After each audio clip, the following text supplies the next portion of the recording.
Merci. Nous voulons réfléchir ensemble na premier numéro Oyoto Sali na compte ya MKBase officiel. Je vous avais dit bo mesana, bo s'abonner, bo benga baninga, boya ebele, bo partager ba vidéo na biso, na yeko répondre na demande na bino contrairement na actualité zoleka na mboka na biso. Ce que otali lelo, ce qui se passe na mboka na biso, vous trouverez que actualité eleki makasi. Mais je vais réfléchir avec vous autour de la libération. Il y a DG Mibale, il y a Sokok, il y a OVD. Ordonnance, grâce présidentielle au président de la République a Zui pour libérer Bato. Balobaki ke na niniwana isengeli ezala. Le premier élément, baye nyonso balaki na boloko. Ba peine na bango basi basali mwata mulaye tikale moke batika bango kasi mingi na baye oyo bazalaki na procès ya Mosée Laurent Désiré Kabila.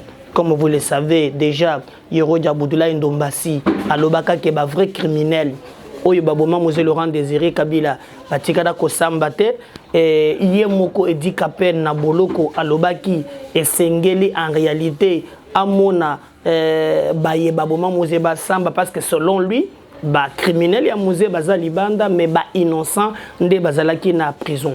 Alors le président de la République a eu degré oyo ordonnance wana bomonaki ebimiseki na boloko bato moso bazova kanisa ete na contexte otokomi parce que yebaki que on traitait Félix de pantin, piton, ba kombondenge nini, mais aujourd'hui Félix est en train de montrer à l'opinion nationale et internationale qu'il est en train de rompre d'une manière officielle na bandeko na biso ya fait cesser. Parce que si vous regardez ce qui s'est fait autrefois, bandeko wana bazalaki makasi, bangonde bato bandaki ko décider, bangonde bandaki ko sala, mais si vous regardez le lot, au moins Félix a vu moins descendre l'écolo na bango. Et c'est pourquoi vous avez vu le procès oyo lekaki ya Edi Kapen. Mais le problème na biso za niveau ce qui nous fait très mal ezalina kati ya dossier wana bakoki ko amnistie ko pesa grâce présidentielle te na baye yibi mbongo ya l'état na baye sali crime de guerre. Alors on n'a pas compris que na kati ya nini wana tomoni pour émonanité.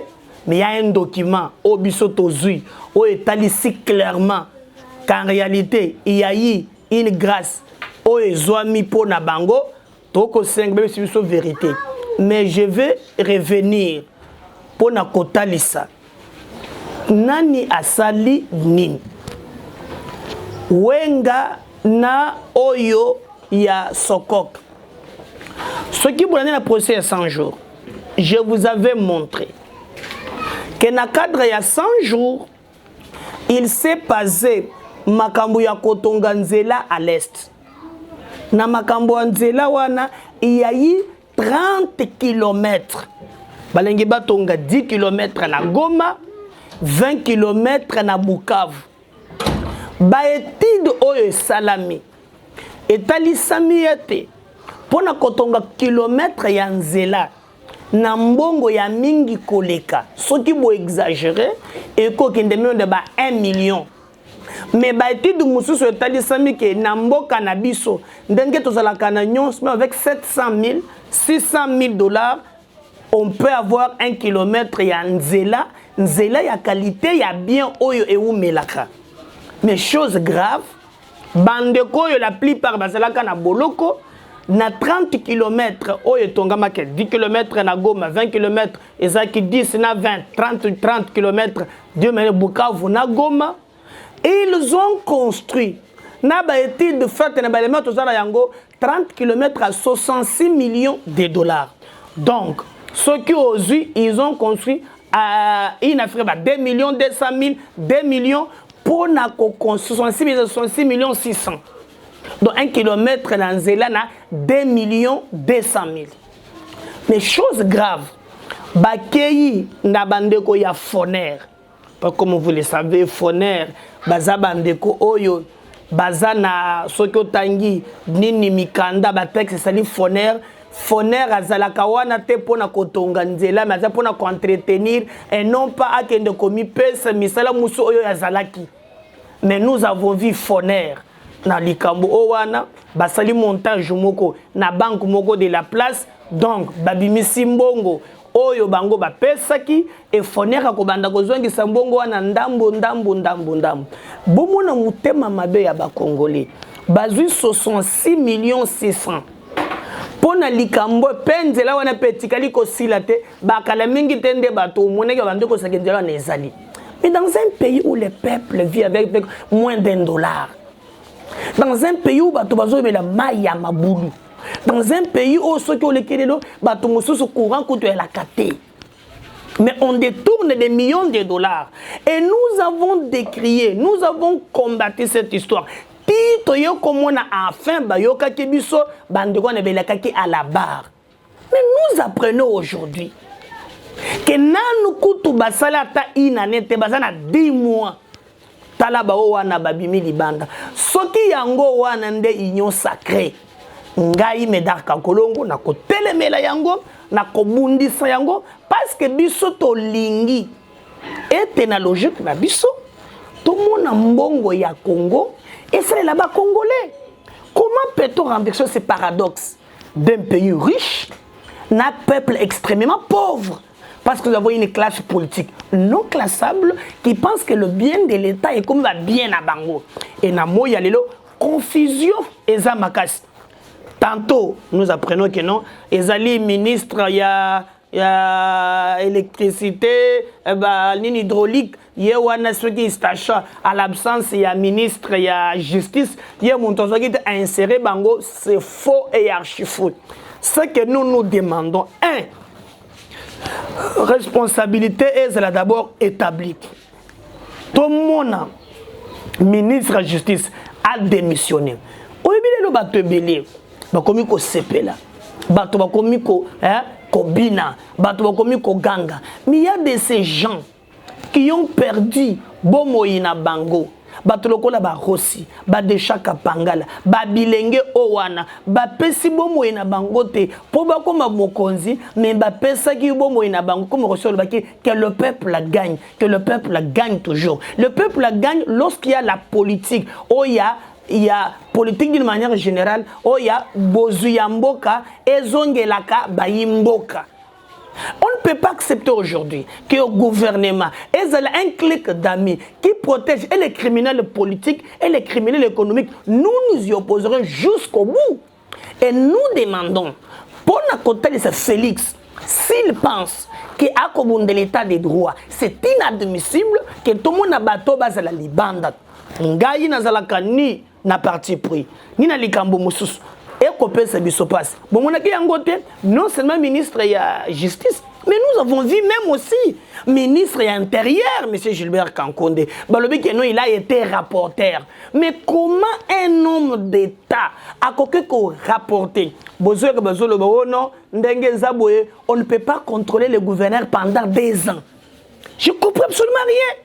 Alors que tant que nous élection, la démocratie c'est le pouvoir du peuple. Et le peuple s'exprime à travers Eli Naye. Tango déjà Bolamouké un bon matin. Cette résolution diabolique que nous contre le gouverneur, c'est-à-dire quoi? Donc, Bishop souverain primaire, to tindaki ba député, to délégué bango pouvoir. Donc, bo saboter Bishop. Bolobi que non binonde bo komi clic wana, bo komi le colo ya peuple. Et c'est une violation grave ya constitution. Vous venez ici à Kinshasa. Il y a ce qu'on appelle BGRK. Bon, mon aki Rita Bola, c'est là que même Otomusu Yasika. Mais posez-vous la question. Rita Bola, moi, Rita Bola, moi, maman. Non seulement Rita Bola, c'est qu'il y a BGRK, mais il a son fils.